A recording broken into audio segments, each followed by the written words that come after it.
কিসের আজ, কাজে কিসের লাজ, হোক না যেমন কাজ, মাথায় তুলে পড়তে রাজি সব কাজেরই কাজ।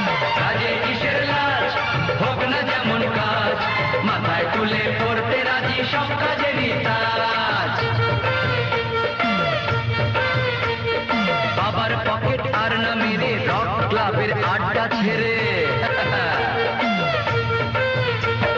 বাবার পকেট আর না মেরে রক ক্লাবের আড্ডা ছেড়ে, কাজের দেশে হও না তুমি নতুন যুবরাজ, বুঝলে? কাজে কিসের লাজ, হোক না যেমন কাজ, মাথায় তুলে পড়তে রাজি সব কাজেরই কাজ। কাজে কিসের লাজ, হোক না যেমন কাজ, মাথায় তুলে পড়তে রাজি সব